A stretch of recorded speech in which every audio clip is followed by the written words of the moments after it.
Abuse doesn't always leave bruises. In Accra, success has language of its own. It shines through glass mansions, luxury cars, and social media perfection. In that language, two names stood above many others: Johny and Belinda Mensah. Johny was rich, polished, and powerful. His businesses stretched across industries, and his mansion sat quietly on a hill, overlooking the city like a throne carved from wealth and influence. People praised his generosity. Politicians shook his hand with respect. Women admired his charm. Beside him stood Belinda, a high-class social media influencer, whose beauty and elegance commanded millions of followers online. She was stylish, admired, adored by brands and fans alike. Her life looked flawless. Together, they were called the perfect couple. People said Belinda was lucky, but emotional abuse never arrives loudly. It does not shout, it whispers. Johny never hit Belinda. He never raised his voice in public. He never left bruises anyone could see. Instead, he controlled the air she breathed. At first, Belinda thought she was imagining things. Whenever she questioned Johny's sudden mood changes, he will reply, "You are too sensitive, Belinda. You always exaggerate." Slowly, doubt crept into her mind. First, she doubted her memory, then her instinct. Eventually, she doubted herself. "You don't need those friends," Johny would say with calm reassurance. "They don't care about you like I do. All they care about is your money." He never directly forbade her from seeing people. He simply made it uncomfortable. When she planned to visit friends, he sighed heavily. "Do you really need them? I give you everything. Don't you have content to make? Or are your friends more important than your career?" He always found something to criticize about her work. If she posted content, it was too revealing. If she didn't post, she was lazy. Nothing was ever right. When Belinda spoke to her family on the phone, Johny stood close enough to listen without pretending otherwise. Later, he would ask casually, "What exactly did you tell them about me?" Soon, invitations stopped coming. Friends stopped calling. Not because Belinda stood loving them, but because Johny made her feel guilty for needing everyone else. When Belinda upset him, Johny never argued. He punished her with silence. Days would pass without a word. He would scroll endlessly through his phone while she lay beside him, wide awake, searching for memory for mistakes she might have made. And when she finally apologized, often without knowing why, Belinda slowly learned a dangerous truth. Peace came from obedience. In public, Johny praised her endlessly. "My wife is the most intelligent, beautiful woman in Accra," he would boast. But at home, he dismantled her confidence piece by piece. "You talked too much tonight. Next time, smile properly." If she cried, he would look irritated and say, "Why do you always make everything dramatic? Other women would be grateful for this life." So Belinda learned to smile through discomfort, to swallow tears. When they struggled to have children, he allowed Belinda to carry the blame alone. Hospital visits, medication, fertility treatment that drained her physically and emotionally. Belinda carried guilt like a heavy pregnancy that never delivered joy.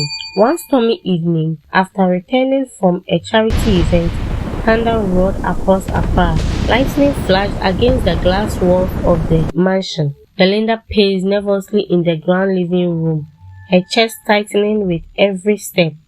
Johny relaxed on a velvet chair. Belinda spoke, her voice trembling but desperate. "Johny, I can't do this anymore. I feel trapped." He smiled slowly, almost amused. "Trapped? Belinda, you have everything. The house, the cars, me. What more could you possibly want?" "I want freedom," she cried.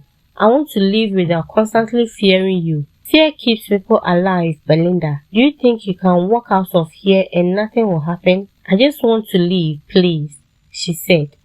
Johny chuckled darkly. "Leave? You know what happens to people who try?" Belinda stepped backward, panic rising in her chest. "I just need air. I'm going outside." Johny stood, blocked the door. "You are not going anywhere." "You cannot control me forever," she shouted. "We will see about that." she left the living room. Unable to leave, Belinda wandered through the silent mansion, her heart racing uncomfortably. As she moved through the unfamiliar corridors, something caught her attention. A heavy door, locked, hidden. She remembered the assistants who disappeared without explanation, the servants who never made eye contact, the employees who left suddenly and were never spoken of again. Her instinct screamed. She found a key. Her hand trembled as she inserted it. The door opened. Inside, everything was disturbingly organized.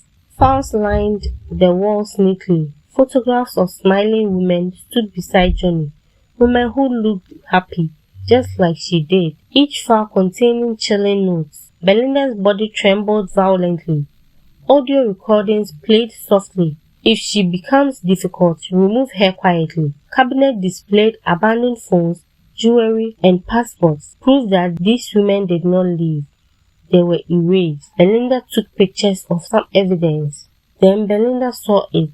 A medical certificate. Johnny's vasectomy report. Her entire world collapsed. 5 years of fertility drugs. 5 years of self-blame. 5 years of silent suffering. All built on a lie. Tears poured endlessly. A voice spoke behind her. I told you some doors were not meant to be opened. You didn't lose them.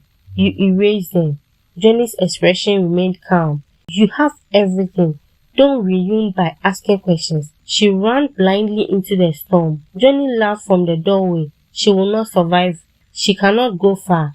He began making calls, ordering searches of Belinda, dead or alive. Belinda had landed safely. She removed her nightrobe and started running into the city. Belinda found a small guest house tucked away from the city and checked in quietly.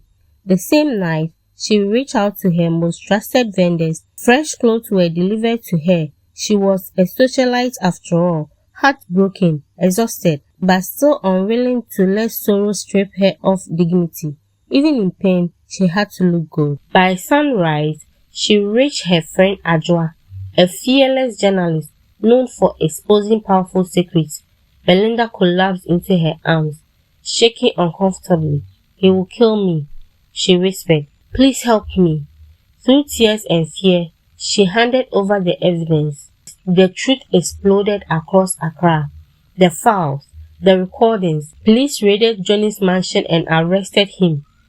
In court, for the first time, the judge delivered a verdict that silenced the courtroom. This was not passion. This was planning. Johny lost everything. His mansion was seized. His wealth disappeared. His influence collapsed. The city that once admired him now whispered his name as a warning. Inside Insawam prison, surrounded by cold stone instead of luxury, Johny finally learned a truth he could never control. Some darkness cannot be buried forever. Belinda survived, not because she was lucky, but because she chose truth over fear. This is the Tima effect.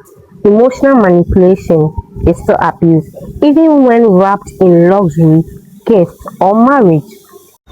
Speak to someone today and save your precious life. Silence allows evil to grow, while truth, even when dangerous, is what ends it. No matter how deep the secret, truth always finds its way to breathe. Don't forget to follow the Tima Tales. Kindly share, like, comment, repost, and subscribe. Bye.